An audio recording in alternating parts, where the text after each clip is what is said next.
as if bereaved of light. My mother taught me underneath a tree, and, sitting down before the heat of day, she took me on her lap and kissed me, and pointed to the east, began to say, "Look on the rising sun, there God does live, and gives his light, and gives his heat away, and flowers and trees and beasts and men receive comfort in morning, joy in the noonday. And we are put on earth a little space, that we may learn to bear the beams of love, and these black bodies and this sunburnt face is but a cloud, and like a shady grove. For when our souls have learned the heat to bear, the cloud will vanish, we shall hear his voice, saying, Come out from the grove, my love and care, and round my golden tent like lambs rejoice." Thus did my mother say, and kissed me. And thus I say to little English boy, when I from black and he from white cloud free, and round the tent of God like lambs we joy. I'll shade him from the heat till he can bear to lean in joy upon our Father's knee, and then I'll stand and stroke his silver hair, and be like him, and he will then love me. End of chapter 5. Chapter 6. The Blossom. Mary, Mary Sparrow, under leaf so green, a happy blossom sees you, swift as arrow. Seek your cradle narrow, near my bosom. Pretty, pretty robin, under leaves so green, a happy blossom hears you sobbing, sobbing. Pretty, pretty robin, near my bosom. End of chapter 6. Chapter 7. The Chimney Sweeper.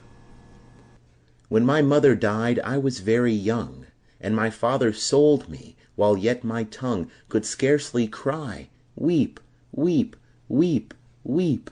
So your chimneys I sweep, and in soot I sleep. There's little Tom Dacre, who cried when his head, that curled like a lamb's back, was shaved. So I said, Hush, Tom, never mind it, for when your head's bare, you know that the soot cannot spoil your white hair. And so he was quiet, and that very night, as Tom was a-sleeping, he had such a sight, that thousands of sweepers, Dick, Joe, Ned, and Jack, were all of them locked up in coffins of black. And by came an angel who had a bright key, and he opened the coffins, and let them all free. Then down a green plain, leaping, laughing they run, and wash in a river, and shine in the sun. Then naked and white, all their bags left behind, they rise upon clouds, and sport in the wind. And the angel told Tom if he'd be a good boy, he'd have God for his father, and never want joy. And so Tom awoke, and we rose in the dark, and got with our bags and our brushes to work. Though the morning was cold, Tom was happy and warm. So, if all do their duty, they need not fear harm. End of chapter 7. Chapter 8. The Little Boy Lost. Father, father, where are you going? Oh, do not walk so fast. Speak, father, speak to your little boy, or else I shall be lost. The night was dark, no father was there. The child was wet with dew.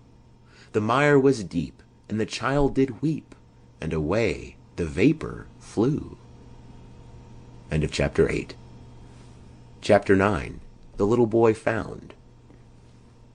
The little boy lost in the lonely fen, led by the wandering light, began to cry, but God, ever nigh, appeared like his father in white. He kissed the child, and by the hand led, and to his mother brought, who in sorrow pale through the lonely dale the little boy weeping sought. End of chapter 9. Chapter 10. Laughing Song. When the green woods laugh with the voice of joy, and the dimpling stream runs laughing by, when the air does laugh with our merry wit, and the green hill laughs with the noise of it, when the meadows laugh with lively green, and the grasshopper laughs in the merry scene, when Mary and Susan and Emily with their sweet round mouths sing, Ha, ha, he, when the painted birds laugh in the shade,